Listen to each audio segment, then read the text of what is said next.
pana, fum de la grasa, nigga. Feel like the one, feeling is stuck. This ain't no rock, that's diamond in the cup. Light on my shoulders, I'm getting them rough. Money don't fold up, I feel like pocket in the tub. Showered in gold chains, knots on me. They got the slices, I stay with the block of cheese. Broccoli pressure, boy cost me 43. Hey, I stay in my lane, don't fuck with no one. Fuck with no one. Whoa. If you mad, hold your horses, I'm still going up. You cannot stop it, just sit back and watch it. I pull up in different whips, yeah, I got options. Don't play with that sneak dissing, boy, you childish. They see me in person, they wanna talk about it. I feel like I'm, who you feel like? I feel like I'm pocking the tub with the chains on. Whole lot of gold. They want me to turn it down, I gotta stay on. And never go out. We ain't dimming the lights, no. Going out like their bikes. 12 o'clock, everybody eating over here. Having more than one bite. Only the team get to play. Why? Only the team get to stay. Yeah. Silver spoon where they were with me. Dogs aggressive like they never ate. Savages. I was too quiet on the other side. Where they at? But I know they ain't plotting. Fuck with me, you die. No, I ain't playing. Tell them. Yo.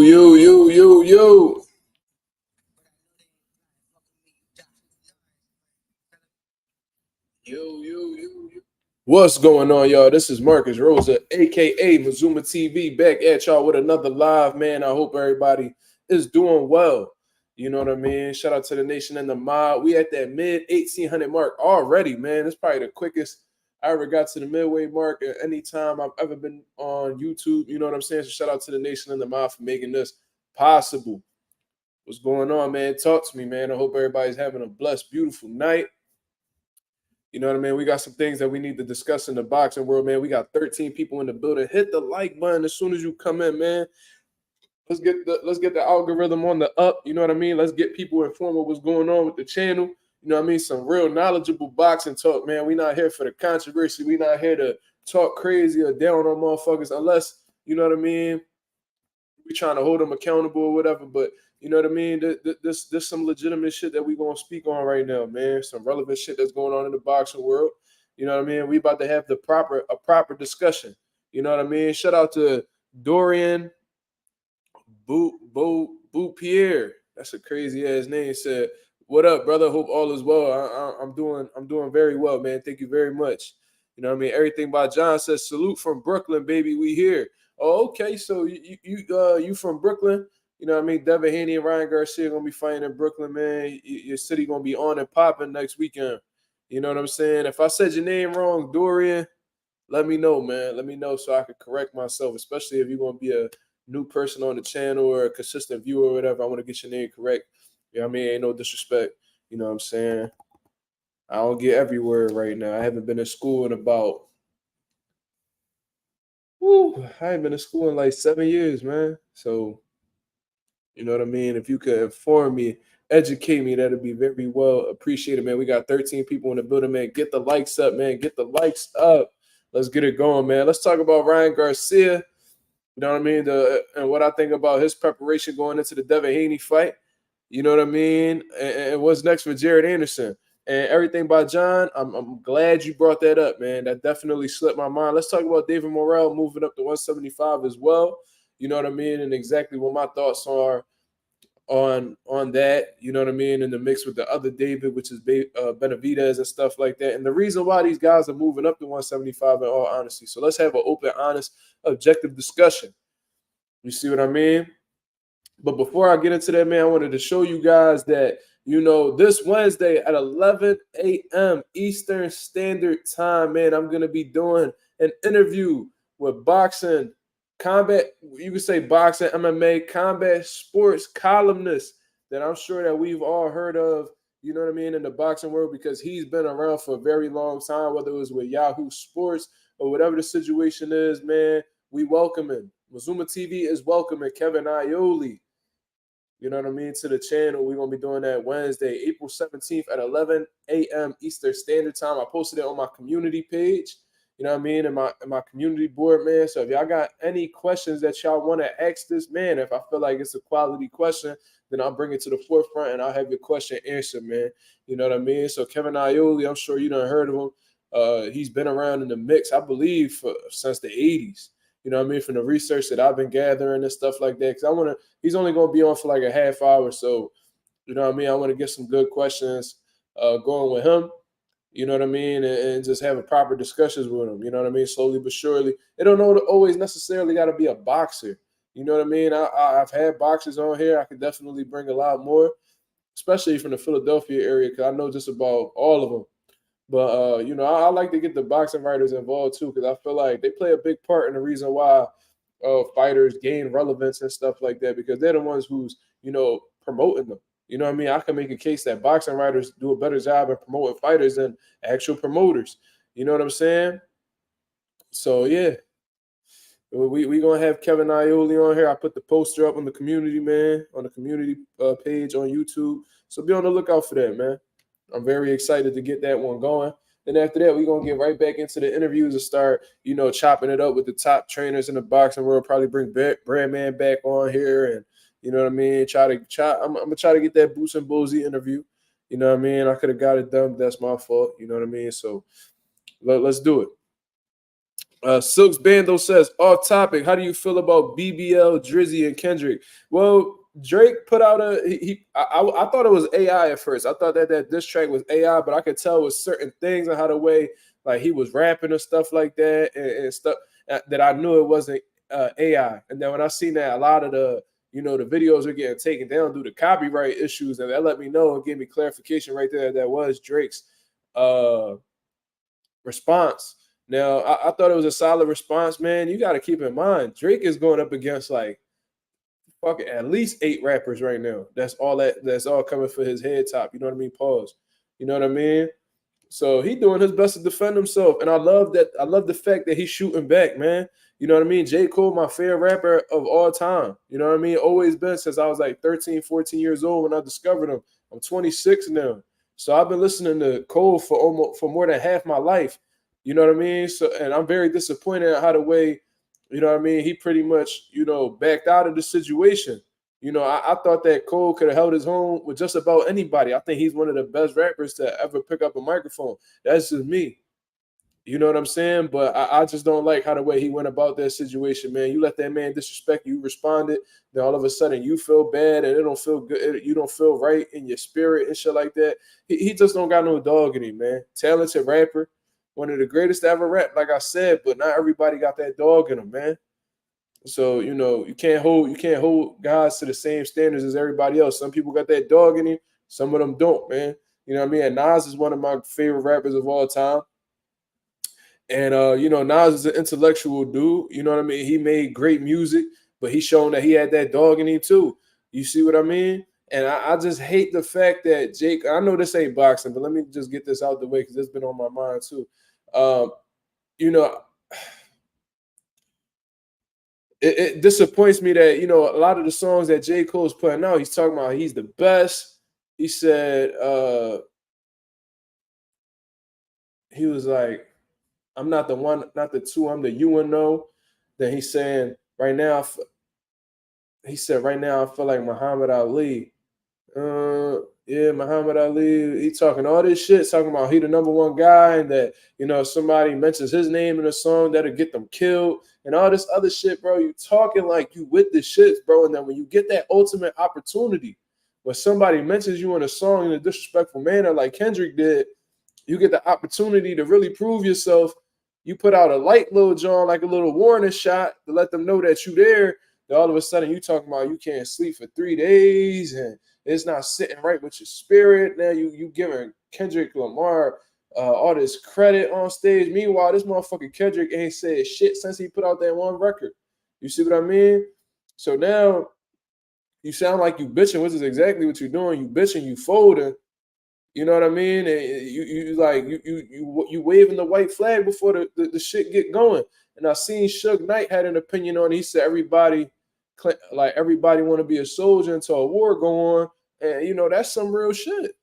You know what I mean? That's some real shit, bro. It's unfortunate that, you know, I really think that Cole could give any of them niggas work, bro. Like, I genuinely feel like that. I think Cole could give all them niggas gas, bro.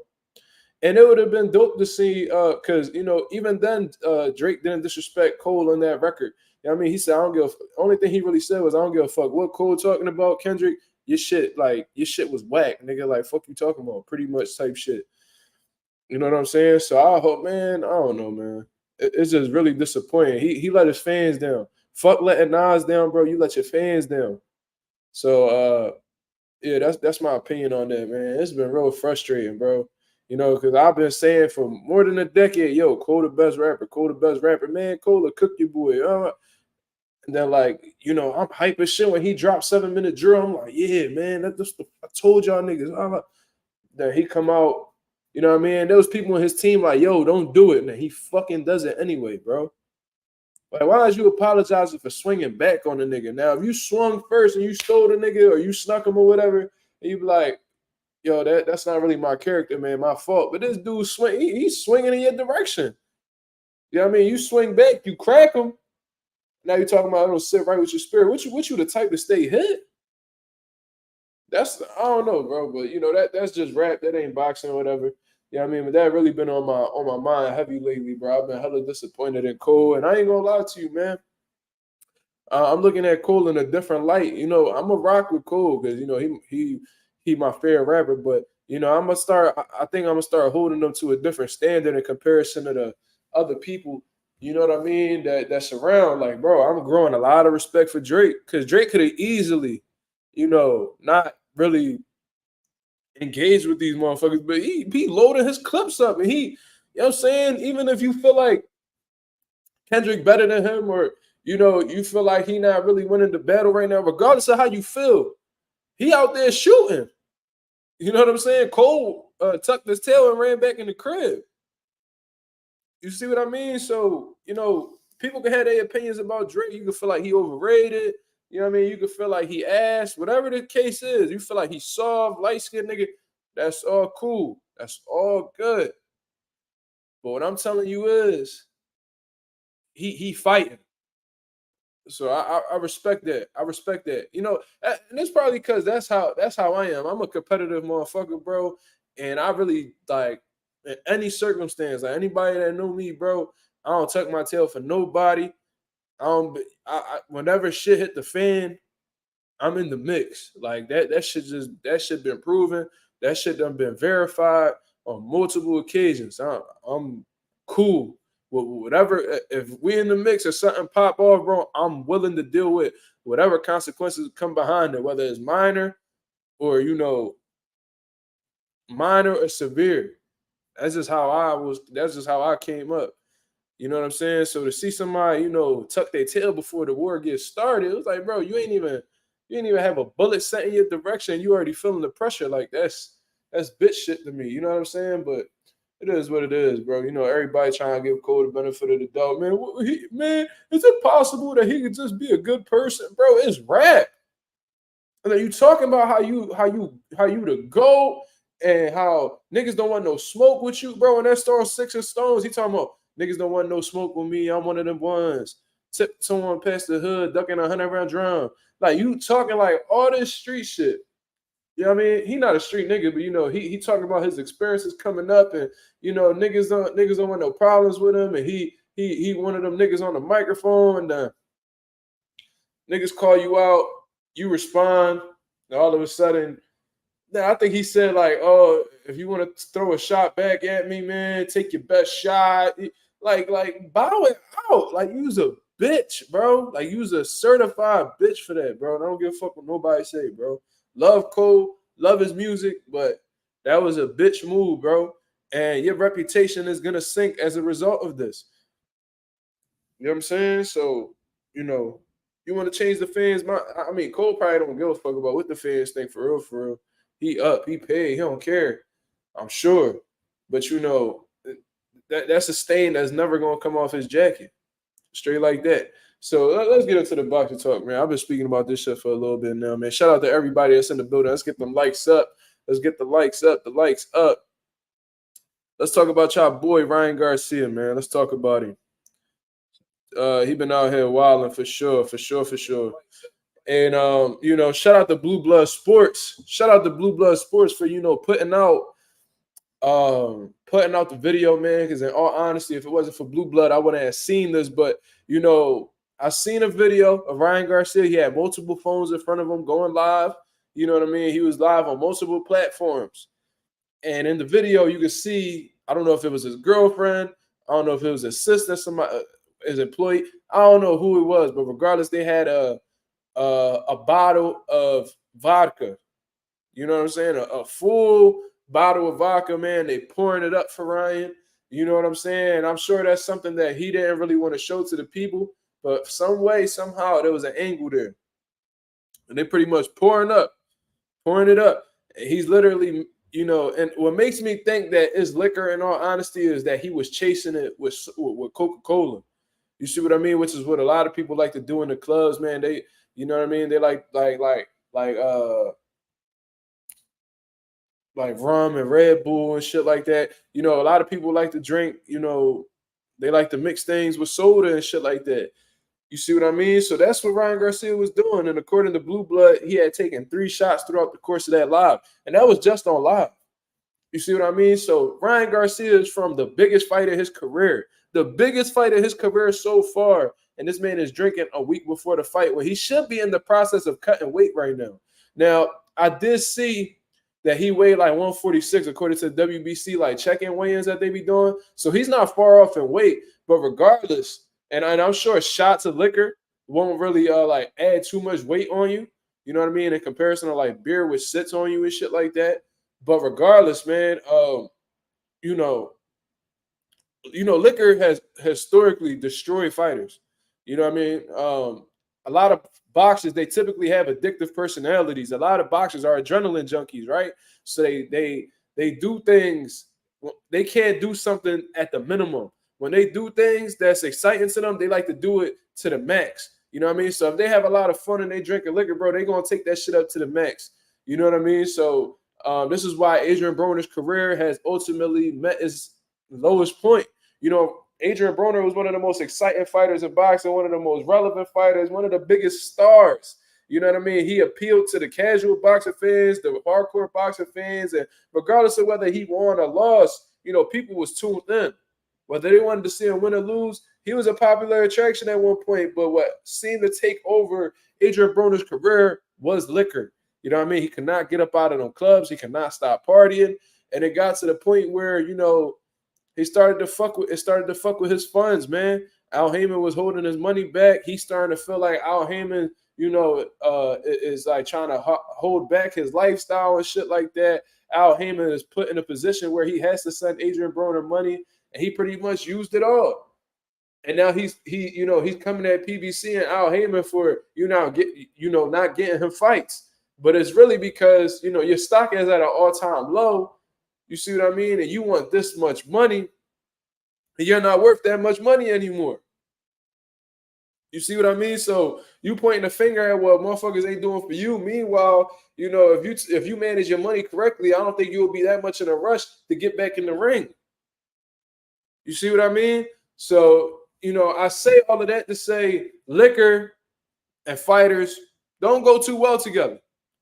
You know what I mean? Just like recreational drugs and boxers don't go well together. We've seen it historically throughout time, whether it was Sugar Ray Leonard, you know what I mean? Pernell Whitaker, Aaron Pryor, Oscar De La Hoya.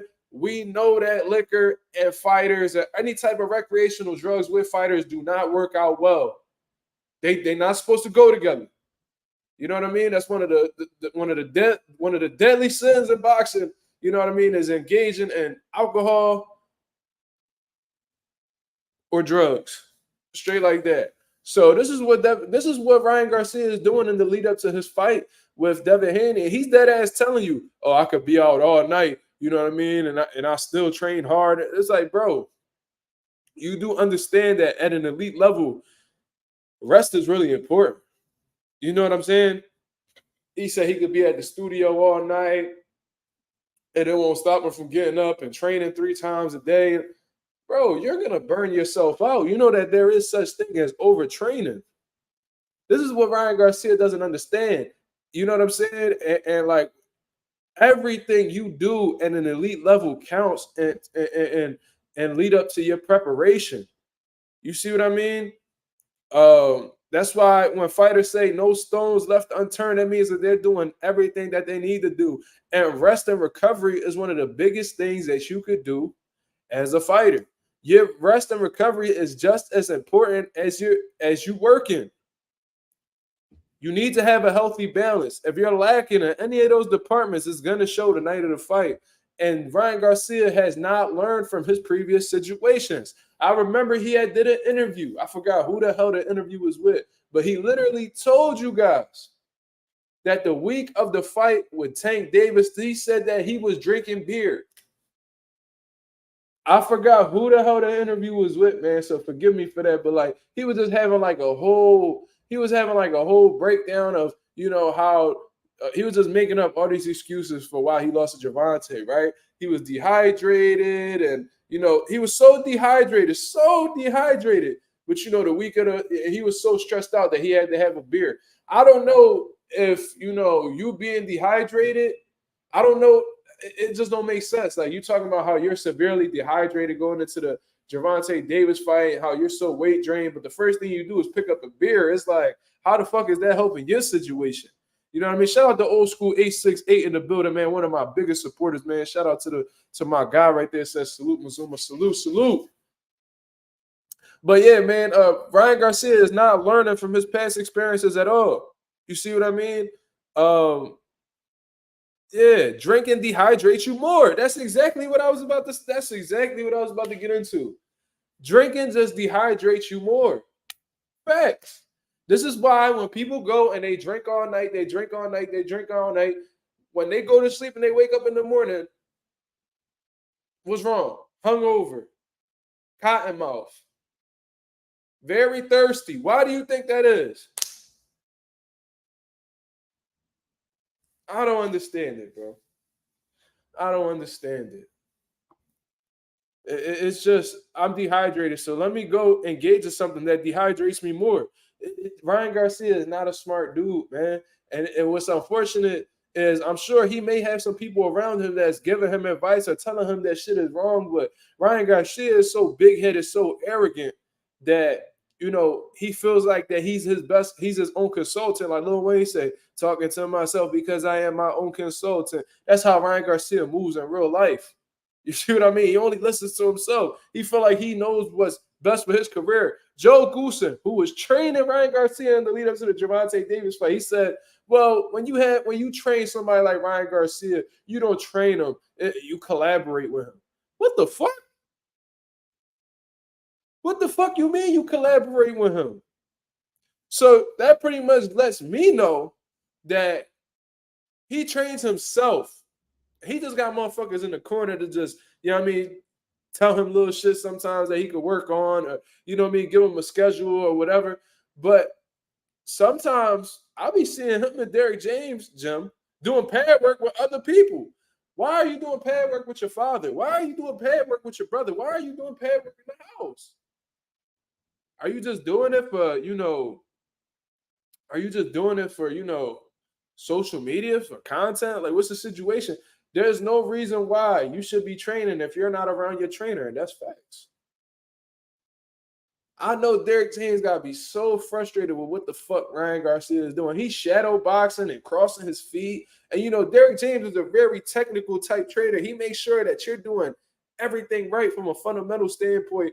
And he's literally sitting there watching Ryan Garcia make all these mistakes. He looked like he's visibly stressed, bro. You see what I mean? He's not a smart individual at all. Ryan Garcia, from what I've noticed, I don't know the man personally, obviously. He wouldn't be a friend of mine any fucking way. But what I'm telling you is he's very easy to manipulate. It's ironic that he's easy to manipulate, yet he only seems to listen to himself in certain aspects. You know what I'm saying? Like, all Mayweather had to do was take this motherfucker for a jog, and he ducked Devin Haney the first time. You know what I mean? He tried to scoot Devin Haney over to the side to take the Rolly Romero fight. Floyd just had to take him for a jog and just a walk around like a mall or some shit and was able to change his mind. But when it comes to trainers, people who, have your best interest, you don't want to listen to them. But when Floyd, who don't give a fuck about you and was just trying to get, he was just trying to get a big money fight for Mayweather Promotions, you all ears. I don't understand this dude at all. This dude is a fucking clown, bro. You said against Gervonta Davis you were drinking the week of the fight, and that's how stressed out you were. And you were acknowledging that that was the wrong thing to do. And now, a week away from your fight, we literally what? It's Sunday. It's Sunday right now. Well, technically Monday, so it's the week of the fight. Technically, right now, y'all fight in what? Y'all fight in 5 days, sir. Y'all fight in 5 fucking days, and you know you're taking multiple shots of vodka. Meanwhile, Devin Haney, you know what I mean, working his ass off. He understands that this is going to catapult him to a new level. If he beats you, if he stops you, even better. You see what I mean? This is the biggest stage that he's been on, the brightest the lights have ever been in his career. And you can see that how the way Devin Haney looks physique-wise, he looked cut the fuck up, ready to go, looking strong as hell, bro. I'm not even trying to gas the man up, but I'm seeing this man's pictures, and I'm seeing how he's training in his episodes that he got on YouTube. And I'm like, yo, this dude is like, he's fucking ready, bro. Like, he's absolutely ready. Like, look, bro, I don't ever recall ever seeing Devin Haney look like this the week of the fight, especially when he started looking real weight drained in his last few fights at 35. Bro, he's jacked, bro. He don't look drained at all. If you look at Devin Haney's face, I'm sure he's still a few pounds off. Let's not get it wrong. It's 5 days away from the fight. He probably like 148, 149 right now. You know what I'm saying? If we guessing. But in all honesty, bro, he looks like he's in peak shape. He looks like he's in peak condition. The man got wings. Like he's in great shape. Doesn't look like he has much body fat on him at all. Trim, ready to go, because he understands that this is a big opportunity. Meanwhile, seems like Ryan Garcia is just, you know, lessening his chances. The more corners you cut, the more likely you are to lose a fight. That's just how boxing works, especially at an elite level. You know, and Ryan Garcia has been fighting he's been fighting low-level opposition for so long. He feels like, you know, and you can cut corners against some type guys. If you like a high caliber fighter or whatever, and you fighting all turkeys, okay, you could probably have sex, you know what I mean, 2 days before the fight, and, you know, beat up on the bum, or maybe you can go party, you know what I mean, do whatever you want, knock somebody out, but you're going up against a 2-division world champion, one of the most skilled opponents that you have faced yet. You think you're going to be able to get away with that shit with him? Not at all. This is where you'll pay for that shit that you think that you're going to get away with doing. This is where you pay for it at. This is where you get exposed. And there's people that's like, oh, you really think Ryan Garcia is drinking? Yes, nigga. Yes, I do, because he said he's done it. So who am I going to listen to? Am I going to listen to you, who don't fucking know him and just assuming that he's doing shit for publicity? Or am I going to listen to the source when he's literally saying that he's doing this shit and he's trying to keep it real? And like, bro, he's literally exposing himself, and there's people still defending him. I don't understand how you can defend a man who's not defending himself. He's admitting guilt, and y'all still trying to jump to the nigga. Hey, get off his dick. Get off his dick, man. The fuck? I ain't never going to defend a motherfucker who ain't defending themselves, man. It is what it is, bro. What is you talking about?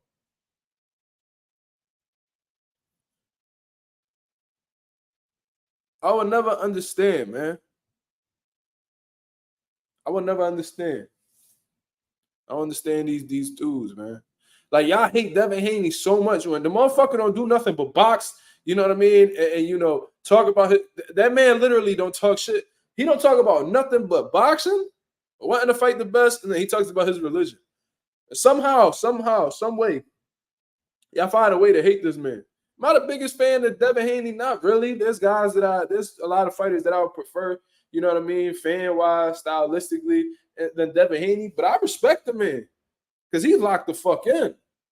You got any fighter, even if I don't like their style, if they really live in the lifestyle and they want to prove they the best and they out here making statements, I fuck with them. I fuck with them, bro. I'm sorry. I rock with them. Like Terrence Crawford, you know, I rock with Terrence Crawford. You know what I mean? But is he like on the top of my list as favorite fighters? No, not really. But this man is a fucking legend. And I rock with him because he wants to show you guys that he the best.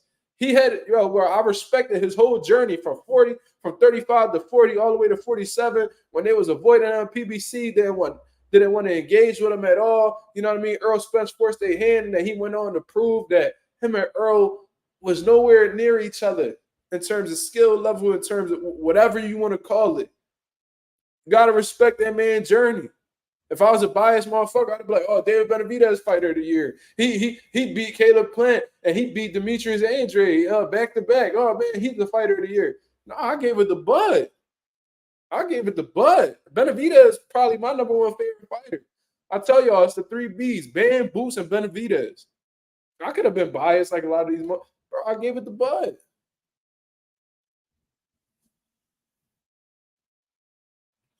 I rock with fighters that are legacy driven. I respect fighters that are legacy driven and fighters that roll the fucking dice. You roll the dice, I fuck with you. Straight like that.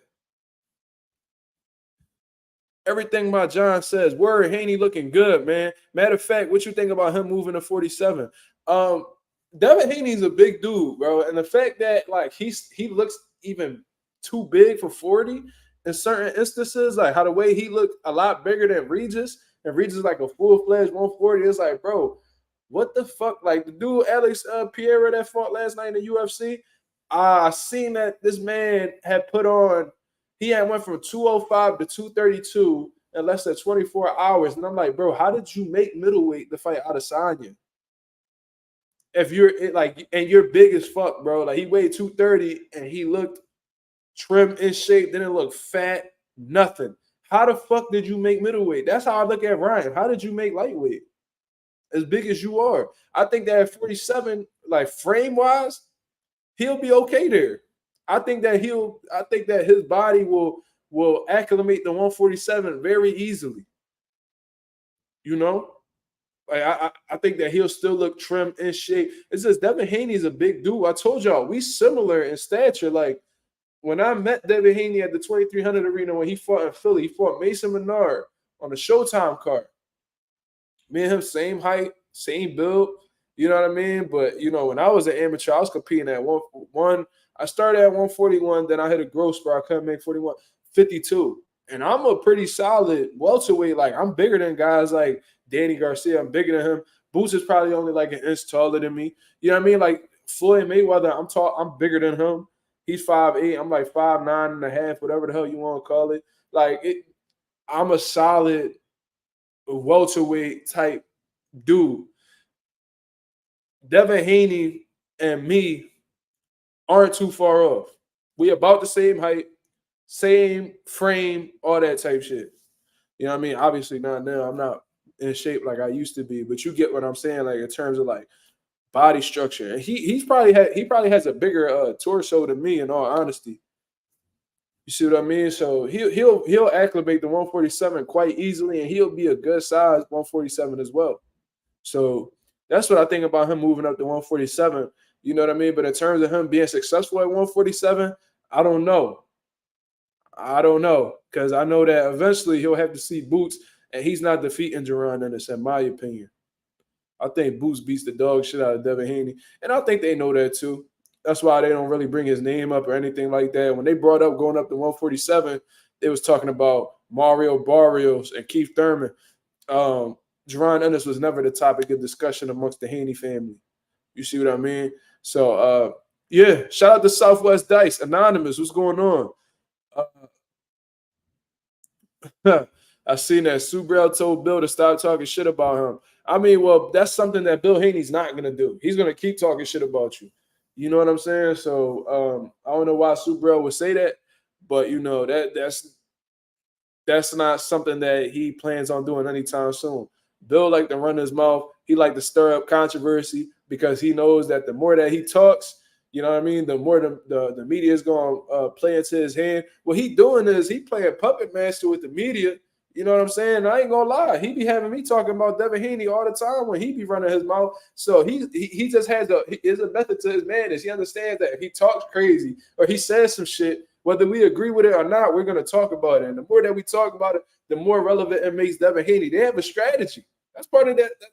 Bill Haney is a promoter. Y'all know that, right? He's the head of DHP. So not only is he a trainer, manager, whatever the fuck you want to call him, whatever you want to call him, advisor, whatever, he's the head of DHP. He's supposed to run his mouth. When Eddie Hearn, like I said, when Eddie Hearn be going around running his mouth, talking shit about fighters and all that shit, don't nobody say nothing. When he the promoter, don't nobody give a fuck when the man with the complexion for the protection has something to say. But when Bill Haney out here running his mouth, it's not to cause any type of static or create some personal shit outside of the ring, or he's just out here trying to cause dysfunction. No, he's doing this strategically to get you to talk about his son. Because the more that you talk about him, the more relevant he is. The more relevant he is, the better opportunities he's going to be in. The better opportunities he's going to be in, the more he gets paid. And that's what the fuck they want because they're prize fighters. Straight like that. Old school 868 says, bro, I'll be glad for the so-called fight to be over. I will go fishing and will not watch anyway. That's some old school. You living up to your name, my brother. I'm going to tell you that. He said, man, I don't give a fuck about this fight right here. But, and he's not the only one that I've heard say that. So really saying that, like, Ryan Garcia isn't deserving of this fight and shit like that. And in all honesty, you can make a case that he doesn't. But, with him, being able to market himself, you know what I'm saying, and just being able to maintain some type of relevancy in the sport of boxing, people are going to tune in and watch. Now, I think that Devin Haney isn't doing this in order to make history. I think that he's using Ryan Garcia as a pawn on the chessboard.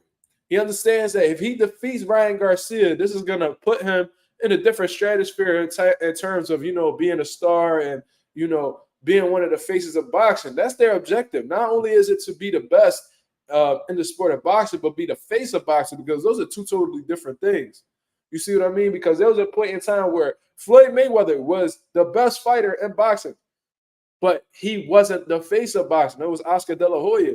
It took beating Oscar De La Hoya for Floyd to be the best boxer in the world and be the face of boxing. I think that Ryan Garcia is the chess piece on the board that if he goes about things correctly in a strategic way, if he's able to get this victory and win in impressive fashion,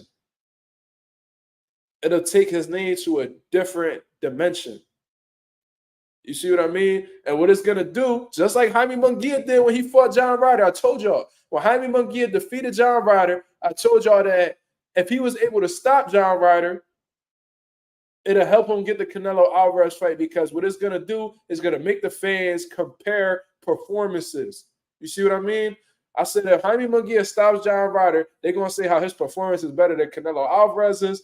And what it does is it attaches Jaime Munguia's name as a Canelo Alvarez, which will make him a more relevant name. You know what I mean? And it'll build the demand for the fight. And ultimately, I think the reason why Jaime Munguia got that Canelo fight, now I do think it was really pretty much because he wasn't trying to fight Benavidez, so he looked for the next best option. But he was able to get the fight because they had an opponent in common, and he beat him in more convincing fashion. Manny Pacquiao did that with Floyd Mayweather the whole time. When Floyd Mayweather had stopped Ricky Hatton, I think it was in the 11th or 12th round. I forgot what round it was. It was late, though. I forgot what round he stopped Ricky Hatton. It was late, though. Manny Pacquiao stopped Ricky Hatton early. And there was guys like Brian Kenny, interviewing Floyd. It was like, oh, what was more impressive? Your late round knockout against Ricky Hatton or Manny Pacquiao's early round knockout? You see what I'm saying? So, it's some fighters are used as chess pieces on the board in order to get where they ultimately want to go. There's people that feel like this isn't going to be a competitive fight and it's not a real fight, like old school 868 says. But, sometimes you got to go through these type of fights in order to really get yourself up in a better position in boxing in terms of being a star. You see what I mean? So that's what Devin Haney's doing. If he were to stop Ryan Garcia, let's say he stops Ryan, say he stops him, right? People are they're gonna compare the performances between Gervonta Davis and Devin Haney. And on some real shit, let's keep it a buck. With Devin Haney going up against a Ryan Garcia that cannot make the claim that he is dehydrated or anything like that because he's in a higher weight class. If he stops Ryan Garcia, there's people that's going to be on here making a case that he beat a better version of Ryan Garcia. He wasn't injured from what we know. He wasn't dehydrated. There was no rehydration clause. So let's say he stops him in the same amount of rounds that Tank does. They're going to give Devin more credit for it. There might be some detractors that come around and be like, "Oh, Ryan Garcia wasn't focused. You know, he had a mental health crisis and all that shit." But this is a Ryan Garcia with no rehydration clause, not dehydrated, in a higher weight class where he's more replenished. There's people that's gonna come out here and make a case that Devin Haney's victory was more impressive, and all that's really gonna do is build up the big fight between Haney and Gervonta Davis, which I think is top 3 biggest fights to make in the sport right now. Straight like that. Maybe top 2. Honestly. So, yeah, man, Ryan Garcia, he ain't taking the sport serious, man. That boy is not focused at all. He has very little respect for Devin Haney. You could tell he's just a very arrogant dude. And this is just how he gives it up, man. I don't know how else to really put it. But you know, that's just what it is, man. That's just what it is. I don't know how else to put it. But, you know, I'm really looking forward to the excuses that are going to be made after Ryan Garcia loses to Devin Haney. And this is the thing, too. You would think that he would take this fight more serious because his career is really on the line. Like, we really keep this shit 1,000, bro. This fight with Devin Haney is more important than the fight with Gervonta Davis because this fight right here is going to give the fans the idea of whether or not Ryan Garcia is of the elite or not. You see what I mean? Him losing to Gervonta Davis, it was his first loss. You know, dehydrated, rehydration clause, cool. People gave him a pass for that. Even though he quit, they gave him a pass for that. But if he goes up against Devin Haney in a higher weight class, no rehydration clause, literally, no excuses to put on the table, and he loses in like embarrassing fashion, gets stopped, whatever the case is, gets gunned out, you know, outclassed or whatever, there's people that are going to look at Ryan Garcia as if he's a hype job, and they're not going to take him serious anymore. He might not be in position to make any big money fights anymore. You see what I mean? So this is why the Devin Haney fight is more important or a bigger fight than the Gervonta Davis fight. Now, in terms of popularity, probably not. I don't think they'll do the numbers that Gervonta Davis and Ryan Garcia did. You see what I mean?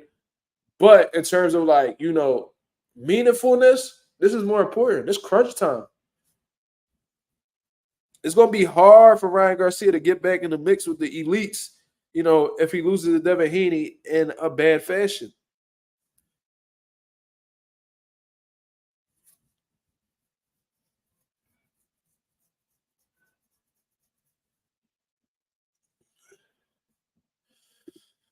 When's the last time you watched Ryan fight and thought, damn, he looked impressive? Well, I was impressed with how the way he overcame adversity with Luke Campbell, but I didn't think too much of Luke Campbell. You see what I mean? I seen that he had gotten dropped for the first time. It was a new experience for him, and he kept trucking, and he was able to get the stoppage after getting dropped. So I gave him some credit for that. Javier Fortuna, how the way he just smoked him, I was like, wow, that was crazy. But he had a significant size advantage, and Javier Fortuna been washed for years prior to that loss. So I wasn't really too big on that neither.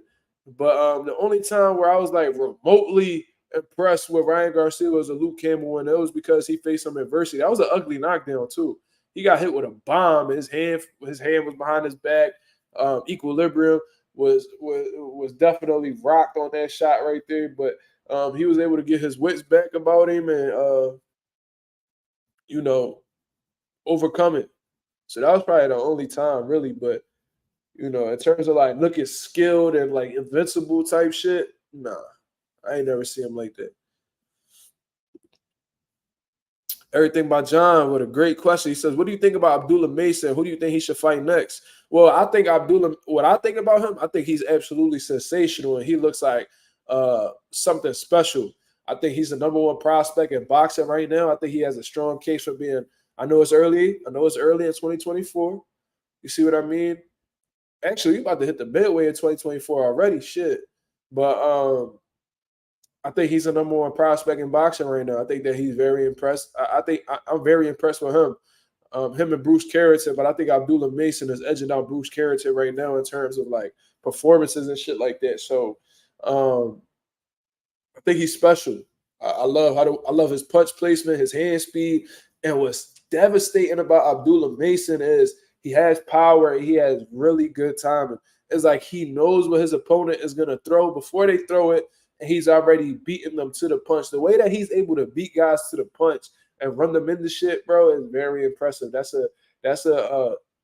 feel like that type of shit is something you can't really teach. It's something that's instinctual. I feel like that's something that's in you.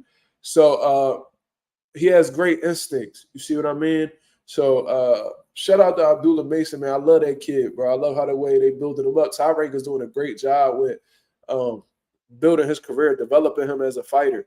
But in terms of who he should fight next, I mean, keep giving them guys that, you can put him in there with somebody who got a hoe, put him in there with somebody, you know what I mean? But in terms of like anybody notable right now, I don't really care to really get him in there with anybody notable. Like I know Shakur Stevenson was trying to get him and Kid Austin to fight each other, but neither one of those promoters are gonna throw their guy in with somebody like that this early. You see what I mean? They invested a lot of money in Abdullah Mason.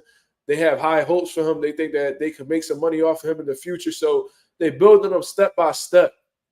You see what I mean? So Abdullah Mason, put him in there with like a tough, rugged guy who's never been stopped before. Let's see how he goes up against, a brawler type style, like a gritty dude, who might have a few losses but has never been stopped or probably only stopped one time.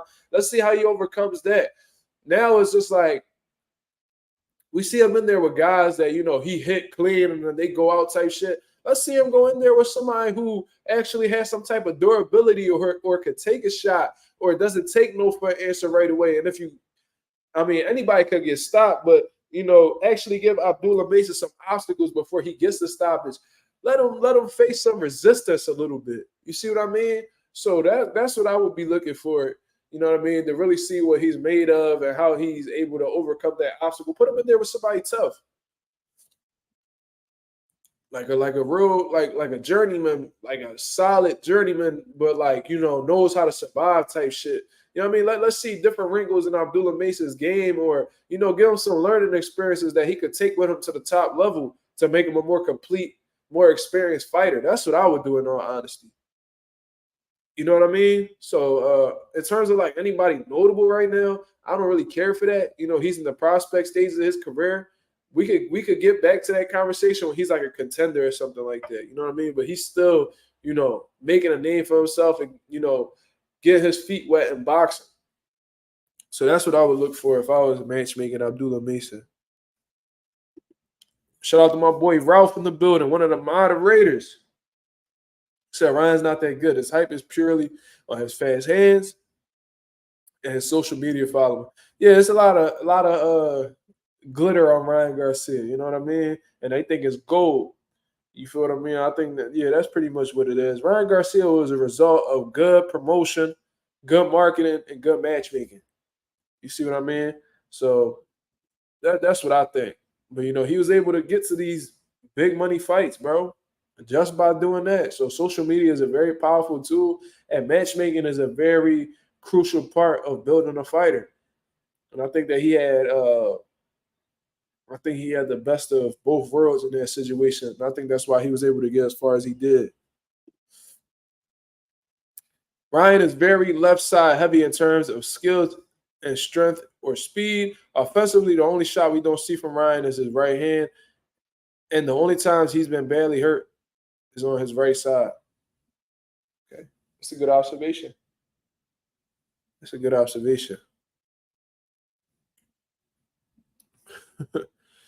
Why Abdul Wahid don't like being called Abdul Wahid?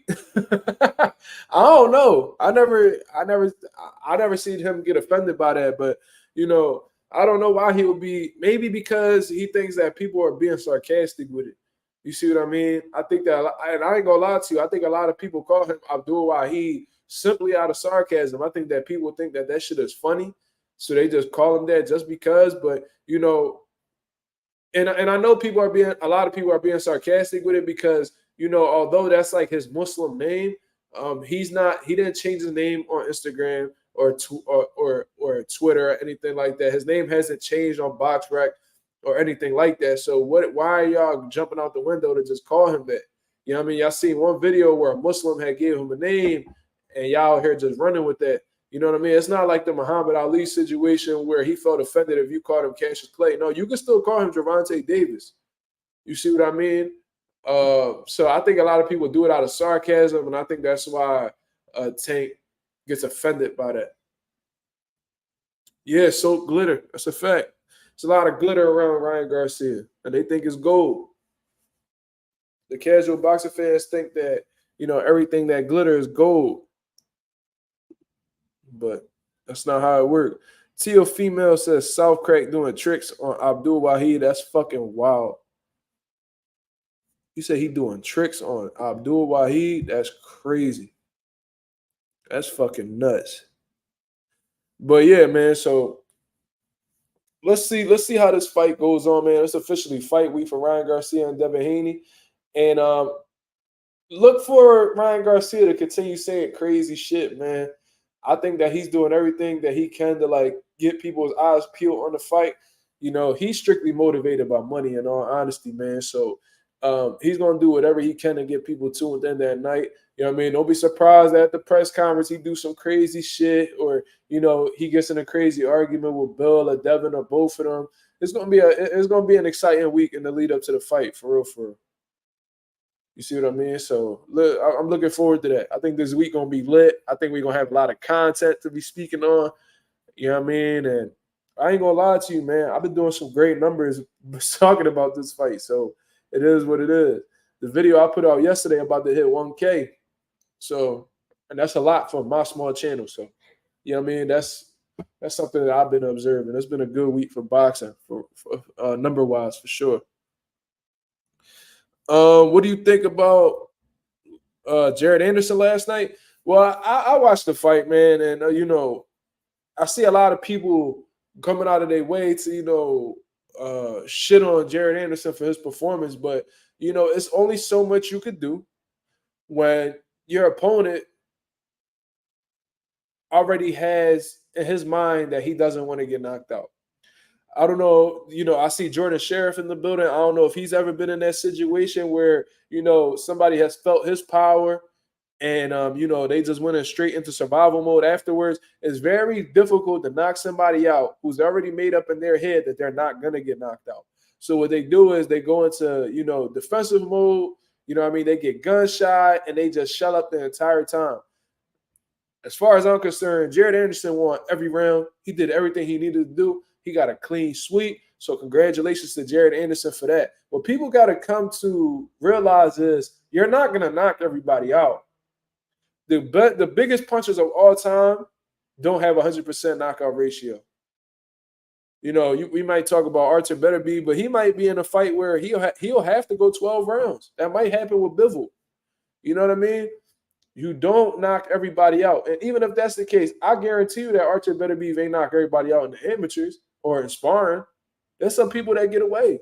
That's just how it works.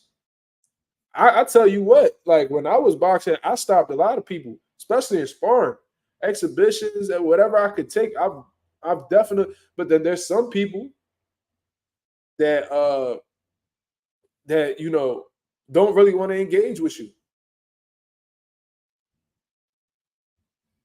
There's some people that's not going to engage with you, and they'll do whatever they can to make sure they're not added to your knockout ratio. And Jared Anderson, he has a high knockout ratio. You feel what I mean? So I think that was already in Dude's head. He already put it in his mind that he wasn't going to get stopped. He was going to go to distance, even if it meant him losing on the scorecards. And that's what he did. See, Jordan Sheriff know what I'm talking about. I'm sure he's fought at a way higher level than I have. You know, my boxing career was cut short. You see what I mean? But, you know, I've trained fighters at an elite level for a while now, pros and amateurs. You see what I mean? And he says, yeah, someone boxing on the back foot trying to survive is the hardest type of fighter to stop. That's a fact. That's a fact. And this is what people got to understand too. You're not going to look good against everybody you fight. There's some people stylistically that just create ugly fights, man. I'm gonna tell you what. I know this fighter from Philadelphia. I think he's retired right now. His name was Jerome Conquest. Y'all can look it up. Every fight this dude was in was ugly as hell, bro. Like, just stylistically, he just made every fight just hard to watch, bro. And I'm not saying that's what Jared Anderson's opponent is, but there's some people that's not gonna give you what you want. They're not gonna give the fans what they're looking for.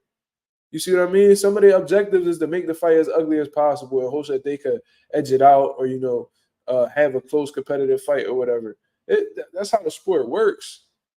Jared Anderson should be confident in his performance. It wasn't his fault. He did what the fuck he needed to do. Now let's see what's next for Jared Anderson. And let's get into it. Who do y'all want? I'm gonna ask y'all before I put it out there because I think it's a pretty obvious answer what they should do next. It's right in front of our face. But I want y'all in the comments. There's 31 people in the building, man. Hit the like button, man. Hit the like button if you appreciate the content. Let's get into it. We got 20 likes.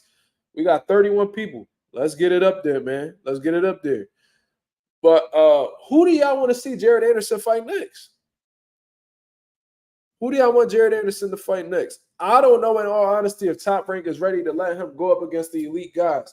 I've seen Tyson Fury give him the stand. You know what I mean? There's a lot of people that genuinely believe that Jared Anderson has what it takes to be the next U.S. heavyweight champion. Ortiz, you talking about Luis Ortiz, Silks? Anonymous says Ajagba. Who do y'all want to see, man? Now, if y'all want to criticize anybody, y'all criticize F.A. Ajagba. Razor thin win against Guido. Luis Ortiz. I seen Jared Anderson get hit with some clean shit against Charles Martin. It looked like Charles Martin was hurting Jared Anderson. Like Jared Anderson was able to get through it and shit like that. It looked like Charles Martin buckled him a couple times. Luis Ortiz, he's older. He's in his 40s. And I don't know if he's fought since Andy Ruiz, honestly. But that's a winnable fight. That's a winnable fight. But Luis Ortiz is still dangerous. Jordan Sheriff, Dillian White. Woo! Will there be drug testing? Man, I ain't gonna lie to you, bro. I don't feel like Dillian deserves shit, bro. He don't deserve a fight with Jared Anderson, bro. He don't deserve that opportunity. For real. Shout out to my boy J Cash. What up? I'm gonna tell y'all. Let me get something to drink real quick. We gonna discuss. Because I know exactly who Tyrek is gonna try to line up for Jared Anderson. The next opponent that Jared Anderson fights is gonna be a name. Let's go to the man he just shared this card with. But we're going to talk about it.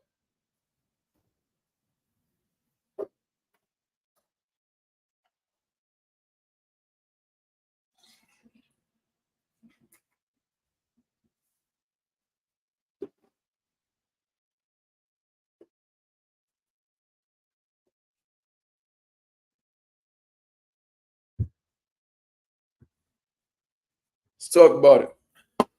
Keep y'all fruit on y'all, man. You know what I'm saying? The dude that fought before Jerry, you talking about F.A. Ajagba. And I think F.A. Ajagba versus Jared Anderson is a hell of a fight. It makes a lot of sense. They both were top ranked. You know what I mean? Bob Arum loved them in-house fights just like every other promoter. So why not? Why not see that? F.A. Ajagba, he has some qualities about him that could be dangerous to Jared Anderson. He's a big puncher. You know what I mean? He has pretty good. Tim Bradley pointed out something about F.A. Ajagba, and I agree with him. He has a good motor on him. So as long as you in shape and you able to get through the rounds, and you're a heavyweight that has one punch knockout power, you're game the entire time. I don't know if they had the same manager, because I believe Jared Anderson's manager is Jay Prince. Is F.A. Ajagba with Jay Prince? Let's check that out. If he is, I didn't even know that.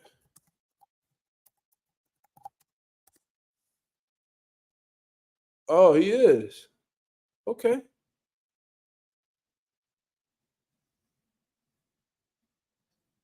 Okay. I didn't know he was with Jay Prince. So that absolutely makes sense.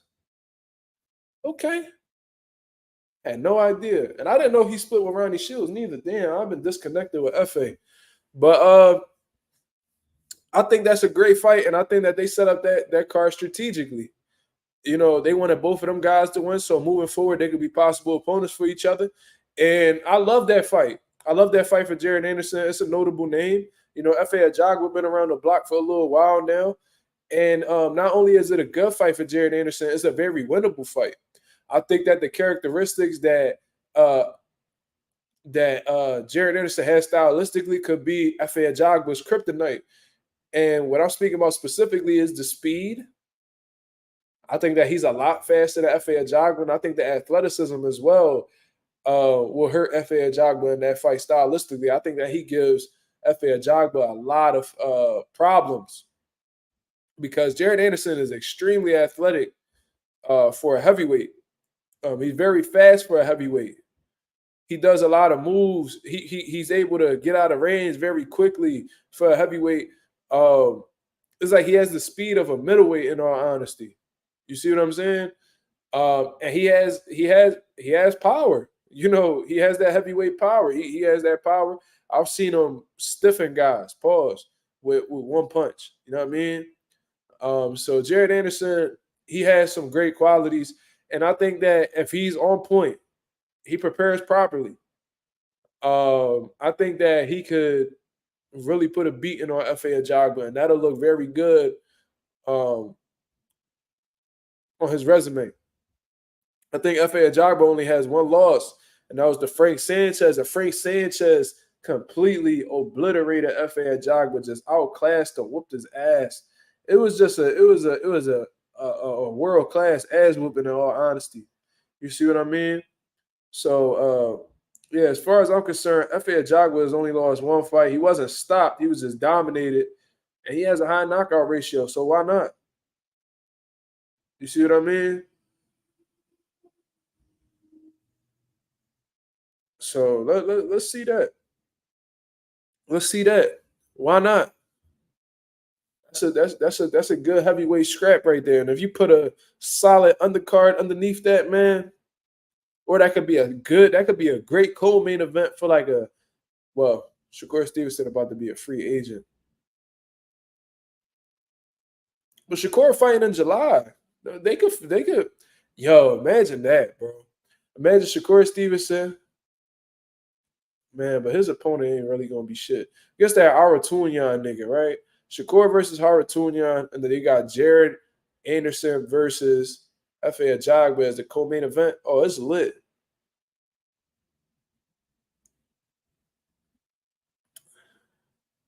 Yeah, so I remember that because Ajagba was with PBC, and I forgot exactly what happened with PBC, but he ended up, splitting and signing with Top Rank. And Top Rank was under the impression that they signed the next heavyweight champion or whatever. They was trying to they was comparing him to Wilder a lot. I remember that. They was comparing him to Wilder a lot. FA had a lot of slick shit to say about Deontay Wilder at the time.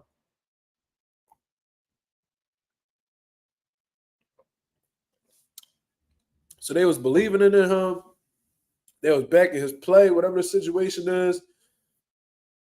And then when he fought Frank Sanchez, they got an idea of how flawed he was and, how he had a lot more to learn. And then they've been chilling off of him since then.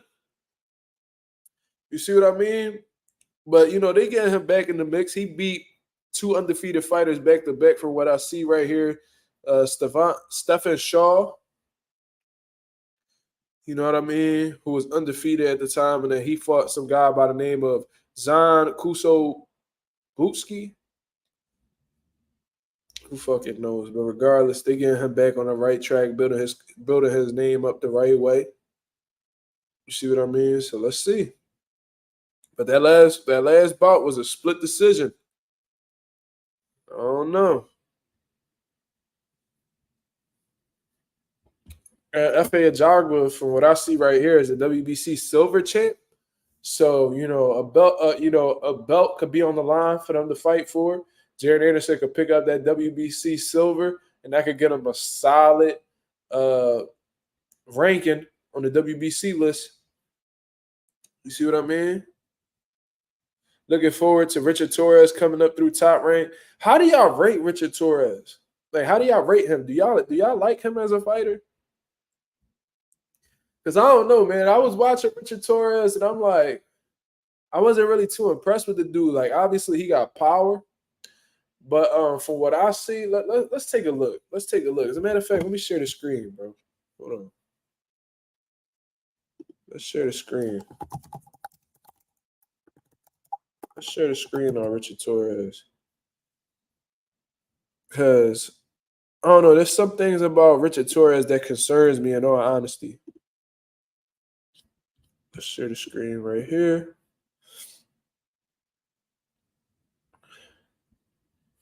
What? Hold on. We about to address that shit 3 heads just said in a little bit. But let's take a look at him. So Richard Torres, I remember him from the amateurs, and I seen that he had gotten done dirty in the amateurs as well. They put him in there with a pro boxer, and he had gotten knocked out cold. You see what I mean? In the Olympics, I believe. But since then, he's 9-0 with all knockouts. And they've been taking their time building him.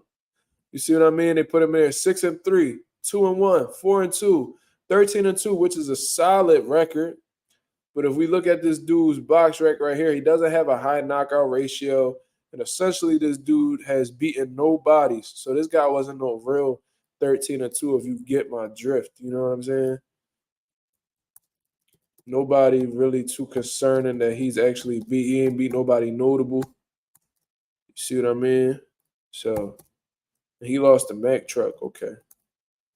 So, yeah, not no real 13-2 or whatever. But 6-2, 11-3, 21-4.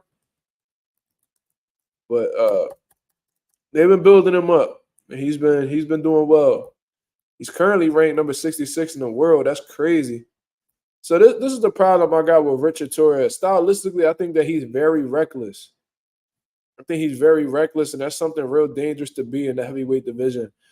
And what makes it just as bad, what makes it worse is that he's an undersized heavyweight as well. Now, 6'2", that's a big motherfucker. We talking about just the average man just walking around the streets. But in this current climate of heavyweights, I think that Jared Anderson, I think Richard Torres is very small in comparison to the top guys, in the heavyweight division. Like Alexander Usyk, I think Alexander Usyk is taller than Richard Torres, honestly. Let's take a look. I think Usyk is like 6'3", 6'4". Yeah, he's 6'3". So, somebody who's coming up from cruiserweight is essentially a taller man than Richard Torres. Now, that doesn't necessarily mean he's bigger.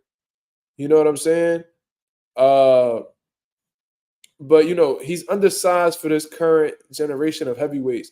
And I think stylistically, he's still in the building process. I ain't going to just throw him. I ain't going to disregard him just yet. You know what I mean? But there's some things that need to be worked on before we really speak about him going amongst the elite or even like the up-and-coming contenders in the heavyweight division right now. That's just my opinion. But I'm not shitting on Richard Torres, but I don't know how far they're going to be able to get this man. I'm just keeping 1,000 with you. You know what I mean?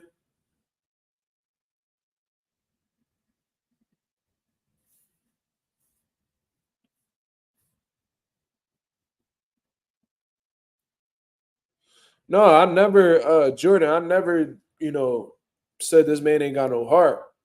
I mean, for him to come back off of that knockout and shine the way that he's been shining right now, for him to get through that, that speaks a lot towards his character because that situation right there could have definitely hurt a lot of people mentally, where they wouldn't be able to bounce back. That could affect a lot of people. That could have them question their ability to take a shot. It could do a lot of things, man. So you know, I'm never putting him down like that. I'm never gonna question his heart because he showed a lot. Let's see.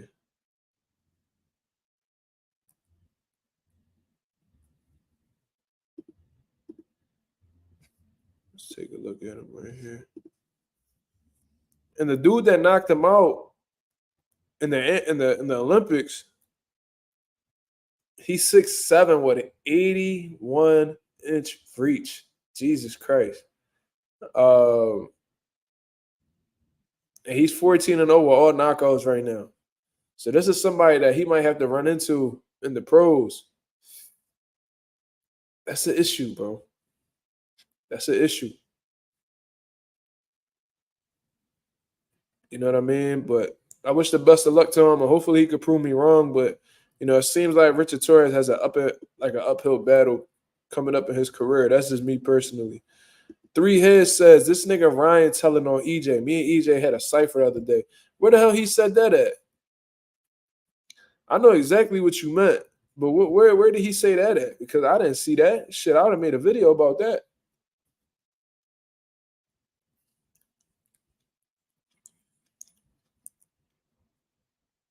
Yo, Ryan Garcia, if you that man don't hide no secrets, boy. Yo, whatever the hell is going on, bro, he kiss it, he tell. For sure.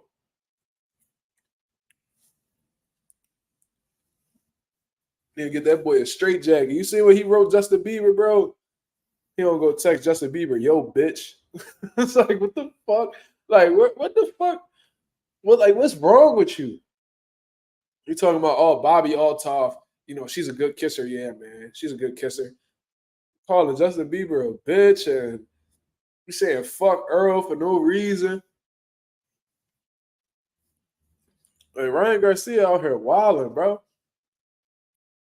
And this is the thing, bro. Like Ryan Garcia is gonna say that to the wrong person. He gonna be thinking that like people just gonna be cool with it because he building up a fight, bro. Somebody gonna smack the shit out of Ryan. Real shit. Don't be surprised if Earl smack him or something. You training in my city, talking shit about me? Okay. That security ain't gonna help me. That little cock-eyed ass security guard he got ain't gonna help me.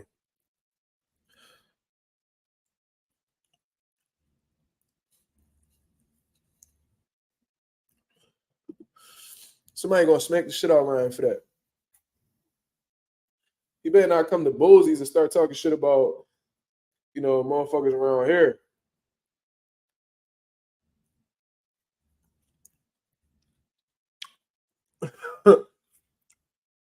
Said Earl gonna power bomb his ass. You like watermelon, nigga? What y'all does?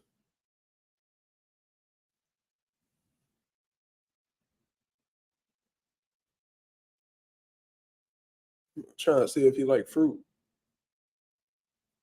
Oh shit, he do. That's dope. Okay. But do you think Jared is ready for top heavyweights? Well, let's look at the heavyweights. Let's look at the heavyweight division. Wait, he's been in. Oh, okay. Let's look at the top heavyweights in the world, right? Because he might be ready for some more than others. So let's take a look. I'm gonna share my screen again. So this is BoxRec's ratings for the best heavyweights in the world. Now, I've seen people on here say He should fight Luis Ortiz. Well, according to BoxRec, Luis Ortiz is ranked number 6 in the world. Right? I've seen others say Dillian White. He's ranked number 8 in the world. Now, if you're talking to me personally, I think that version of Wilder that just fought against Joseph Parker, I think Jared Anderson beats him. I think that the current version of Wilder that we've seen lately, Jared Anderson can defeat. Now, there are some people on this list that might be a little bit dangerous for Jared Anderson right now. I think Zhang is very dangerous for Jared Anderson at this point in time. We've seen somebody on the level of Charles Martin hit Jared Anderson clean and hurt him. Zhang is one of them type dudes that he only need one left hand to get you up out of there or hurt you really bad. Joseph Parker won that fight by the skin of his teeth if we keeping it a buck.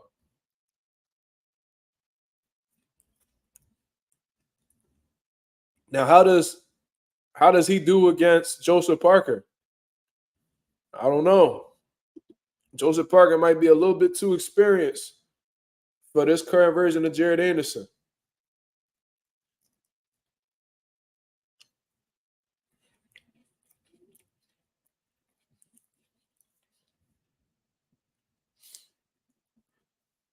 You say you'll love to see the Dubois fight, Anonymous? That'll be a good one because Dubois is very dangerous. He could punch. But he got quit in him. He got quit in him. Soak says he'll whoop Otto Wallen.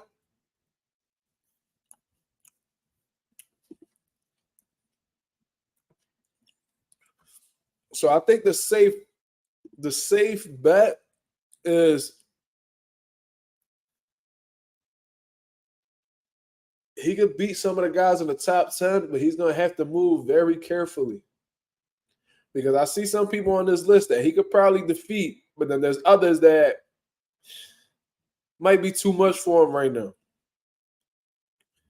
Dubois got quit in him. He got a lot of bitching. That boy heart pump Kool-Aid. You know what I'm saying? I don't know how y'all feel, but I'm going to keep it 1,000. I think that if Big Baby Miller was well prepared, I think he would have beat Dubois. There was a point in that fight where Dubois was looking like he was feeling the heat against Big Baby Miller. But the difference was Dubois was prepared. Big Baby wasn't.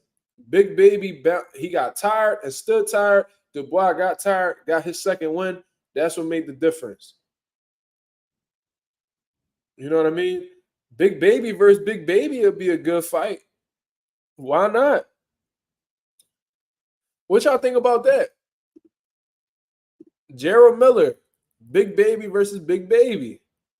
Gerald Miller is ranked 21 in the world right now, according to BoxRec. Why not? He's only ranked one more above FA.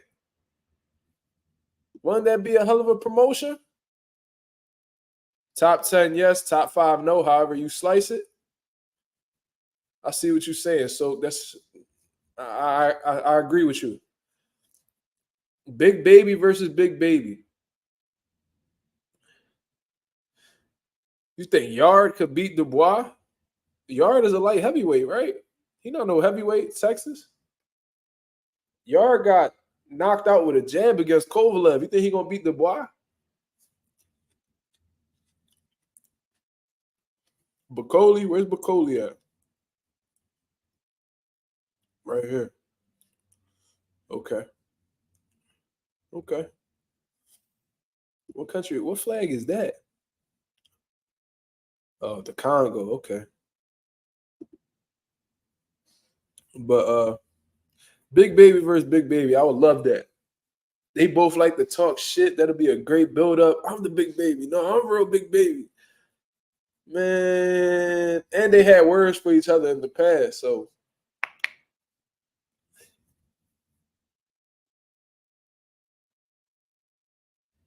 Yeah. Gerald versus Jared. You know what I'm saying?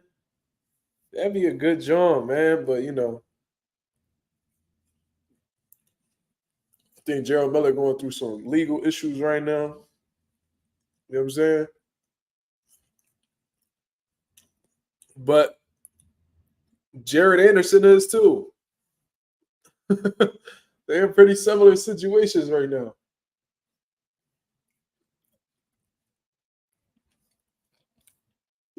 Will the real big baby please stand up? I repeat, will the real big baby please stand up?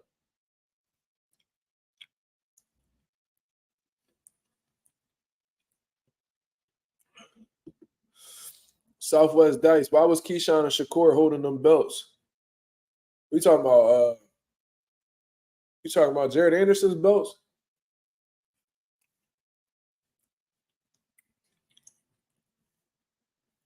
I don't know, man. They probably just supporting their guy. But shout out to my boy Reed, man. He has sent me the link. Shakur had went on like this chat room on Twitter. I think it's called like Spaces or some shit like that. He was like answering questions, man. I had requested to be a speaker on there, but they didn't give me the opportunity. It wasn't enough time. You know what I'm saying? I wanted to ask Shakur Stevenson, what the fuck is going on between him and Keyshawn Davis? And if the WBC mandates Keyshawn to fight Shakur, what the fuck Shakur gonna do? Because look, this is the problem I got, right? Shakur Stevenson has a history of going against his friends when it's time to compete. Look back on history. This nigga fought Joet Gonzalez, bro. That was like his brother-in-law at one point in time, right? That was never cool. That was his brother-in-law, right? So that was personal. Moves up to 130. Jamel Herring, that was his friend. He was like, you my friend, but you in my way. Right? So he fought him. Moved up to 35. Him and Devin Haney were cool since they was young bulls, bro. Bill Haney was talking about how Shakur used to stay over his crib and they used to travel together for sparring and amateur tournaments. And, bro, their relationship was deep. But he was like, oh, you competition. You got the belt, so I'm trying to rumble. So it's interesting now. It's interesting now that Shakur Stevenson has the WBC title at 135 pounds. And Keyshawn is ranked very high in the WBC at 135 pounds. So what if there's a situation where Keyshawn fights his next opponent, beats the dog shit out of him, or whoever the person may be? People talking about, Keyshawn called out Navarrete, but Navarrete's about to fight Baranchek. So he's not worried about Keyshawn right now. So Top ain't going to keep Keyshawn active. He's going to fight somebody soon. So let's say he dominate that one, and he goes from, hold on. Because I think Keyshawn is ranked number 3 in the WBC.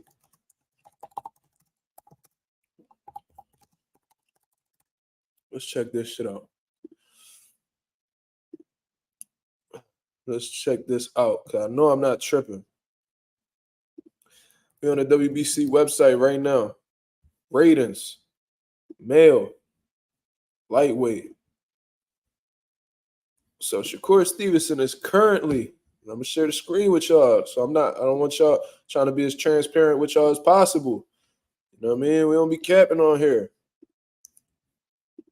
Shakur Stevenson, WBC lightweight champion. Right? Eastside Cruz, the silver, Antonio Perez International, WBO, IBF, fake, right? So Williams Cepeda, oh, there he goes. Look at Keyshawn Davis, who is the U.S. WBC champion. Ranked within the top 3. This man is a possible contender for your title. And y'all keep playing like y'all, that's my brother. Oh, that's my brother. You don't win against Jamel Herring. You don't win against Devin Haney. That was supposed to be your guy. Nah, Keyshawn, no, they're not stablemates. They're not stablemates. Keyshawn trains with Bomac. Shakur Stevenson trains with his grandfather, Willie Moses. They're not in the same camp. What happened was Shakur Stevenson used to live in Virginia at one point in time, which is where Keyshawn is from. And I believe they developed a relationship from there. I could be wrong, but that's what I'm thinking. You see what I mean? He also went against Hitchens, anonymous. That's another fact, right? So you going against all these motherfuckers, right? But the one dude, you know, when you was the challenger and you was on the come up, you was trying to take people belts. You know what I mean? It was all fucked up. Now you got the belt, you the champion. Now there's a target on your back, and your homie, the homie that you claim you would never fight because that's your brother, is ranked number 3, and you're sanctioning body right now. So what you gonna do about it? And so now what? Is y'all friends? How is Keyshawn gonna react to this? Keyshawn want to be a champion just like you. Y'all in the same division. What we doing? Yeah, I said Joette. I said that was his damn brother-in-law at one point in time. Right? But from what I heard, they was never cool. You know what I mean? Because Joette and them, they never really accepted Shakur. They ain't like Shakur. Cool. So I still mentioned Jamel Herring. That was his homie. Jamel Herring was his homie. You know, Devin Haney was his homie. Richardson Hitchens was his homie. But I'm speaking strictly from the perspective of, you know, going up to fight them or being willing to fight them while they had a friendship and pretty much fucking their friendship up, you know what I mean, to get a fight. Because the whole reason him and Devin Haney fell out was because he was trying to fight Devin Haney because he was undisputed. So now that Shakur Stevenson has a WBC title at 135 and his so-called brother is ranked number 3 right here, how y'all going to go about it? Is Keyshawn Davis going to stall out his goals in becoming a champion so you can continue to shine? Or is there about to be some friction between y'all soon?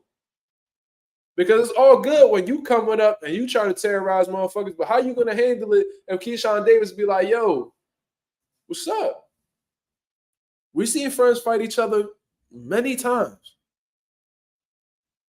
So you got smoke for all these dudes that, you know, and fell out with them friendship-wise over boxing, but all of a sudden with Keyshawn, you real quiet. What's going on with that?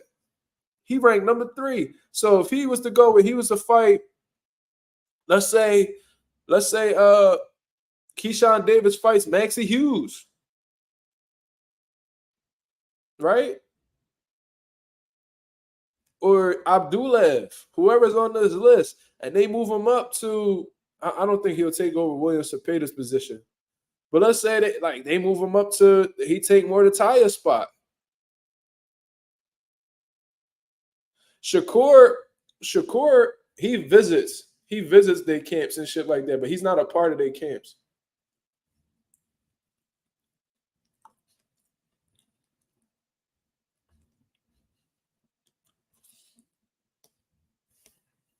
You said, I always heard Shakur and Devin say they would fight when the time was right. I tend to think that beef was media-driven. Well, it was media-driven. But, you know, shit went left when they started arguing with each other. Because Shakur Stevenson pulled Devin to the side and was like, yo, man, Top Rank and them, they made me get in the ring. You know what I'm saying? So it is media-driven.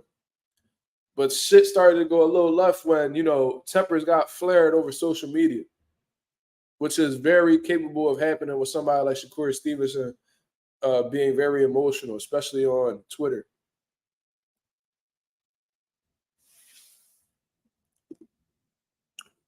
Keyshawn seems he will accept any smoke. I mean, I don't know, man. Because I be feeling like they be tiptoeing around each other. Tiptoeing. Y'all got smoke. Y'all tough for all these other motherfuckers, but your man is a champion in your division that you try to become the best in. What you going to do about it? You going to bite your tongue and just have selective smoke? Or is you going to call out your man? Because if I'm Keyshawn and I want to be the best in my division, all right, that's my man's, but he in the way. Shakur Stevenson did it. Shakur Stevenson did it to Jamel Herring. Right? So now what? Shakur attempted to do it with Devin Haney. So why the fuck would Keyshawn be wrong and being like, yo, you one of the guys in my division. I'm trying to be the best in my division. What's up? We with the same, well, as of right now, we in the same company with Top Rank. You ain't got no opponent for July unless it's Haratunyan or whatever. Let's go. I wonder how Shakur would take that. He'd probably feel like he was backstabbed. I'm willing to bet that Shakur would act like a victim if Keyshawn took that approach, which would really expose himself as a backstabber. Because if you out here, let's say Keyshawn be like, yo, what's up, man? Like, you know, I'm ranked in the WBC. You got the WBC title. I know you my man and all that, but we gonna have to rumble. Shakur is probably gonna insinuate or come out and say that he feels like he was snaked by Keyshawn or that he was backstabbed by Keyshawn. And the thing is, you did that to multiple people. So would that make you a backstabber? You just said Shakur soft as baby powder. That's crazy. So that's what I wanted to ask Shakur on that space, but he probably would have got emotional with me, and I probably would have just cursed his ass out. You know what I mean? Because Shakur always in defensive mode whenever fans ask him questions. He swear he right all the time, and like he like if you disagree with him, then you don't know what the fuck you talking about type shit. He one of them type niggas. You know what I mean?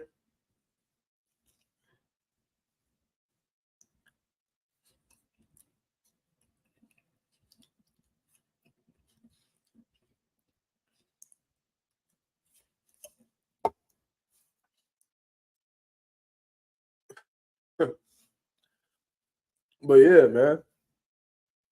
I don't know. Yeah, somebody did curse him out on the space and shit. Yeah, I know what you're talking about.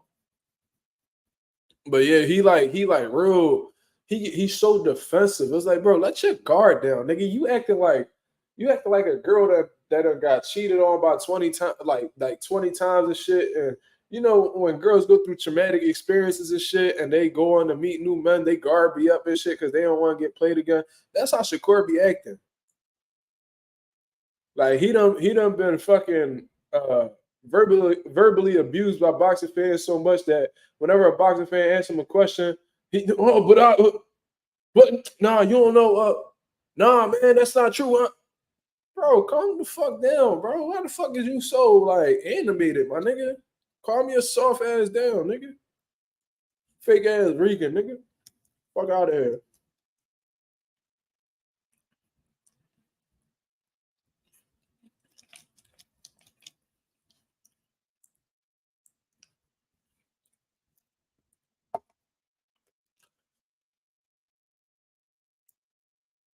You think it's a money thing? I don't know. I don't know. So I don't know if that's a money thing. I don't know. Because they never even. The thing is, you know,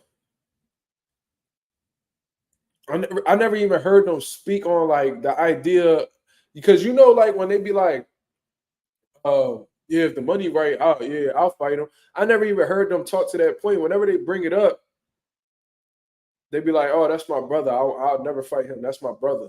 Nigga, that's not your brother, man. Do y'all got the same mom? Do y'all got the same dad? Is y'all niggas, y'all got anything in common relative wise? Do y'all share the same blood? No. So I ain't trying to hear none of that shit. You done fucking went against your man Devin Haney. You done went against your man Jamel Herring. You went against your own fucking brother-in-law. You was fucking the nigga's sister. And you fought the nigga, right? When it was for a world title. You fought Jamel Herring for a world title. You was trying to take the WBC title from Devin Haney. All three of them niggas you had relationships with or you had some type of connection with. Why the fuck you got selected? So what made Keyshawn any different? This won't be any new situation to you. So let's say somehow, some way, Keyshawn Davis becomes the number one guy. He trumps William Cepeda. He becomes a mandatory. You gonna give up your belt? That's your brother. You never fight him. What if he the number one guy? You not gonna rumble him? These are valid questions that need to be asked. Stop acting like you got all this smoke for all these niggas.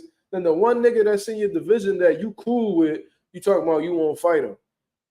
Get the fuck out of here. I bet you if the roles were reversed, you know, Shakur will be right at Keyshawn. How much I want to bet? If Keyshawn was a WBC world champion right now at 135, I guarantee you any amount of money that if Shakur Stevenson would have came up in the division while Keyshawn had the belt, I bet you he'd be calling Keyshawn out. But all of a sudden, Keyshawn, he keeping his mouth closed. He acting like he not top 3 in the motherfucking sanctioning body. Bro, these motherfuckers be moving funny style, bro. You worry about fucking Keyshawn worry about Teofimo and shit. What the fuck you worry about Teofimo for? He ain't even in your division no more, cuz. Why don't you fight the nigga, that you like real close to becoming a mandatory for? You like a final eliminator away from being Shakur mandatory. If you were to fight Mordecai, or if you were to fight William Cepeda, you'll be like on the cusp of being Shakur Stevenson mandatory. But you talking about Navarrete. Navarrete about to fight for a vacant belt. I think the WBO lightweight title. So let's say Navarrete beats Baranchek. And then you fight Navarrete and you beat him. Y'all gonna be cool sharing belts in the division? I thought Shakur was all about undisputed or having all the belts. You're gonna have to see the nigga eventually, is what I'm trying to say.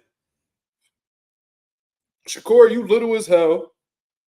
You be eating all these big ass fucking meals in the lead up to your lightweight fights. You make weight very easy because, in all honesty, you're supposed to still be at 130, but you rush the process because you seen people shining at 35 and you was trying to go after that. Now that them niggas moved up, now you up there by yourself sitting like a dickhead. You know what I mean? Weighing in 133 and 135 pound contest. Nigga, you little. So what y'all niggas about to just be cool sharing belts? Like, yo, man, yeah, man, look, we in the same division. We got the same belts, bro. I guess we just gonna shine together. Stupid ass niggas, man.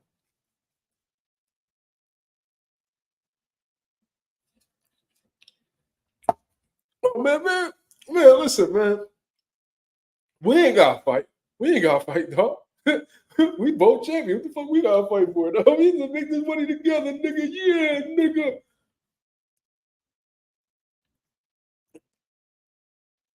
This niggas got selective smoke, man.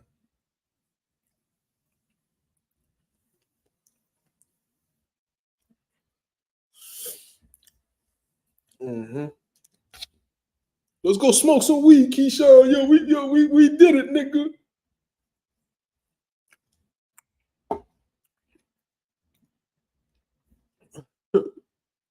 If you're not cousins or brothers, y'all aren't blood.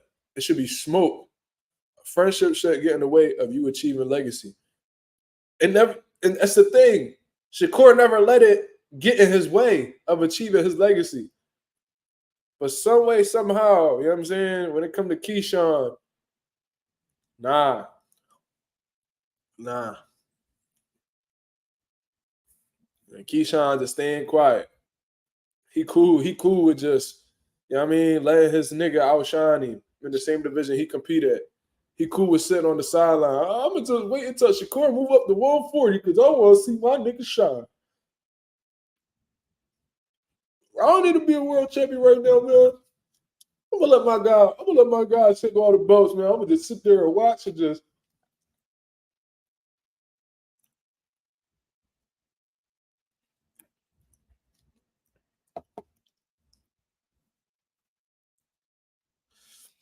They be singing Chris Brown together.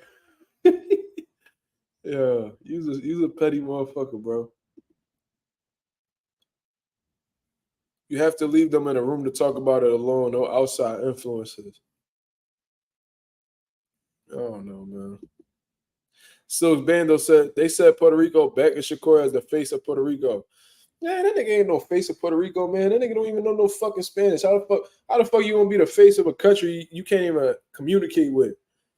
I seen the interview he did with Funny Marco. He was like, Funny Marco was like, you know any Spanish? He was like, yeah, cállate la boca. I said, man, if you don't get Shakur the fuck up out of here, man, put this motherfucker on Duolingo with some shit, my nigga. What is you talking about? Rosetta Stone? You know what I mean? Get your dumb ass in front of a computer, nigga. You got money, nigga. It's not like you got a job or you got a hectic schedule. No, nigga, you just go to the gym and you take your ass home. Take your ass home, put on that motherfucking Duolingo, and learn you some motherfucking Spanish if you want to put that Puerto Rico patch on your trunks, nigga. Cállate la boca. I was like, man, I know your daddy wasn't around, nigga, but goddamn. Learn you some Spanish, my nigga. Out here embarrassing himself like that. Yeah. Bring that nigga to the Badlands. Nigga, I'm in the Badlands right now. Yeah, that's that nigga. What nigga, as soon as you walk in my boxing gym, you see a big ass Puerto Rican flag. And Shakur not gonna feel left out because you know he a black Rican.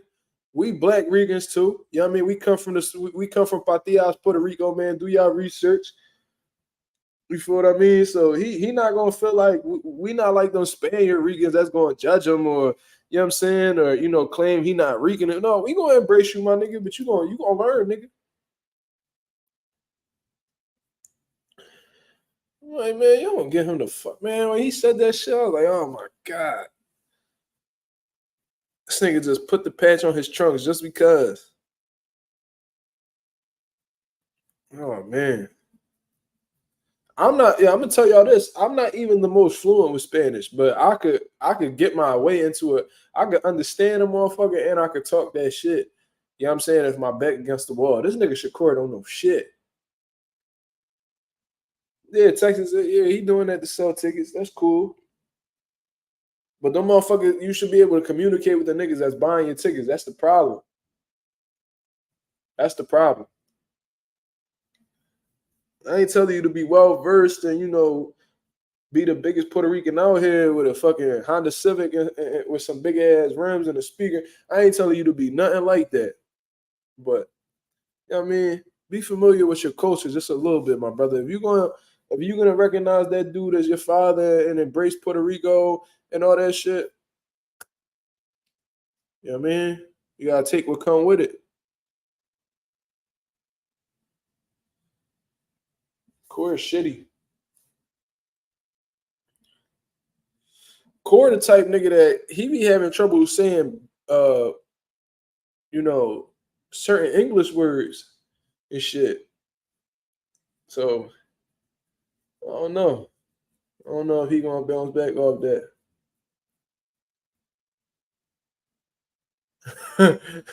Okay, Shakur, the Puerto Rican press want to talk to you. He gonna be assed out. He gonna be like, ¿qué? ¿Qué? No hablos español. I'm like, oh hell no. They're gonna be like, oh shit. ¿Por qué tú no entiendes, Shakur? There's no translator. He gonna be mad than a motherfucker, bro. Rob Berlanga think he a superstar. I don't know, bro. I don't know. I think that nigga sold a few tickets in Puerto Rico, and he got him a girl that's that's sponsored by Fashion Nova, so he think his shit don't stink. I don't know what's up with Berlanga, bro. But regardless, that nigga ain't no star, and that motherfucker ain't selling nothing outside of New York. They better keep his ass in them small rooms in Madison Square Garden. You know what I mean? And keep getting them turkey ass niggas from the UK to keep knocking down. So he could get on the ropes and be like, I'm a fucking monster. I'm a fucking monster. I'm like, oh my God. All right, Berlanga, you a monster. Yeah, man. Oh yeah, man. Me versus Canelo Alvarez, man. A Mexican versus a Puerto Rican. Mexico versus Puerto Rico. Berlanga, you're not from Puerto Rico, bro. You're not from Puerto Rico. I'm not from Puerto Rico. I'm from the same hood, bro. I'm looking at the hospital that I was born in from right here, from the top floor of my motherfucking crib. I can see. I was born here in Philadelphia, right? Americans from Puerto Rico don't get looked at as the same as Puerto Ricans that's from the island. You see what I mean? Typically. No, as a matter of fact, let me take that back. I think Miguel Cotto from like Rhode Island or some shit. They embraced him. But that's the thing. Puerto Rico don't fuck with Berlanga. That's all I know. That's all I know. I know that for a fact. It's all about, oh, well, he was chilling with Tito Trinidad. Tito Trinidad, the nicest nigga in the world. This nigga will embrace a dope fiend. He don't care. Tito Trinidad smile at everybody. He shake everybody's hand. He the man of the people. That's why the island love Tito. Just because Tito embraced you don't mean that you stamped in the island or you accepted by the people. Bro, Tito Trinidad, I met him. Nice dude. This motherfucker treated me like I was his best friend. And I met him one time. Like, that's just how he give it up. And PR, if you don't speak Spanish, they call you a gringo. Yeah, and if you know what I mean, if you don't look like a gringo, then they gonna call you something else. You know what I mean?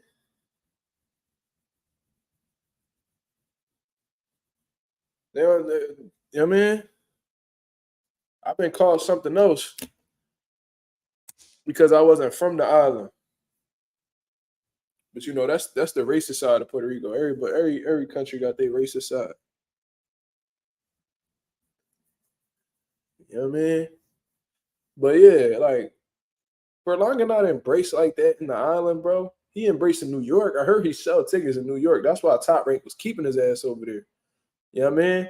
But you know, like he's saying Mexico versus Puerto Rico. It's like, bro, you're not even on that level, bro. I'm sure you done fought Mexicans before, and nobody was talking about it being PR versus Mexico. You're not that type of star yet, bro. But Cotto fought Canelo, that was Mexico versus Puerto Rico. Why? Because they were both stamped. You not stamped yet, bro. Puerto Rico don't even know what you're capable of doing. You haven't even fought not one legitimate threat, or you have not been in a 50-50 fight yet in your fucking career. You never won a world title or anything like that, but you think that you're such a star that you deserve a Canelo Alvarez shot and we could build it up as Mexico versus Puerto Rico. Bro, you're a nobody, bro. You're a nobody. You just started going to Puerto Rico once you got some money, man. Knock it off, dog. I swear, bro, like these dudes don't even be embracing their Puerto Rican side until, you know, they get a little bit of clout. I never heard Shakur talking about he was Rican ever. Never. Until, you know what I'm saying? Until he found out that, you know, Puerto Ricans back Puerto Ricans. Then all of a sudden he slapped that motherfucking flag on his trunks and he talking about Viva Puerto Rico on some Don King shit. Man, get the fuck out of here.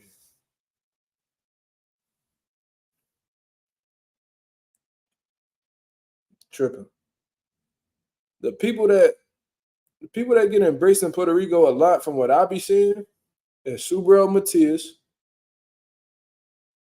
Xander Zayas, and that little motherfucker Oscar Arroyo. I believe that's his name. Is it Oscar Arroyo? Am I saying it's Oscar something?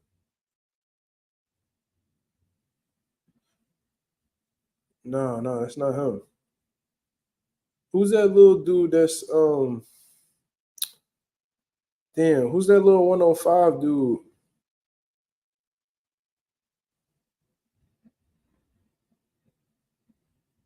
Oscar Collazo, I'm sorry.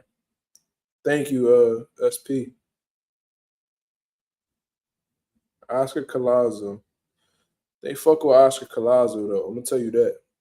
They rock with him over there. Cause if my grandpa get to talking about them, that's how you know they're getting a lot of love over there in the island. Subriel, Zayas, Oscar Collazo, Amanda Serrano. I'm gonna keep it a buck. I'm gonna keep it 1,000. Jake Paul get more love on the island than Edgar Berlanga do. That's a fact. That's a fact.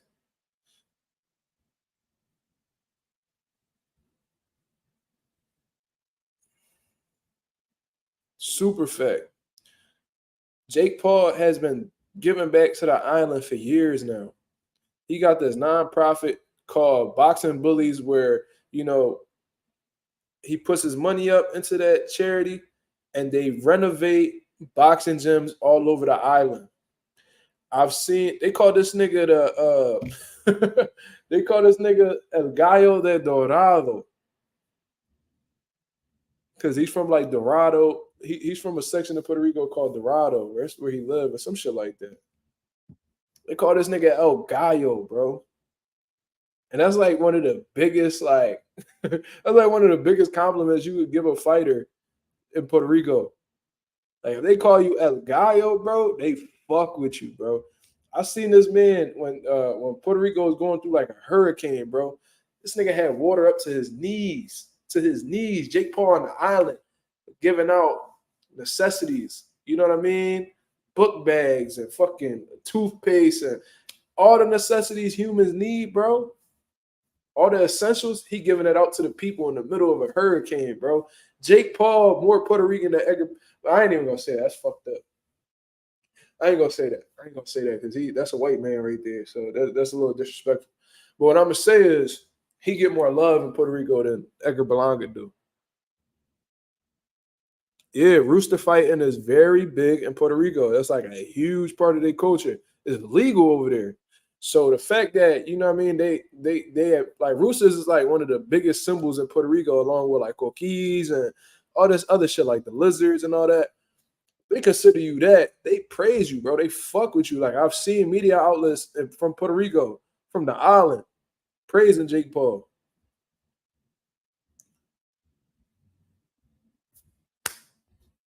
I see the opposite with Berlanga. He don't represent Puerto Rico, man. Very arrogant kid. Real entitled to shit that he don't deserve. But yeah, that's all I really gotta say about that clown. We spoke about Ryan Garcia, how he's setting up himself to get washed, you know what I'm saying, about to get the dog shit beat out of him.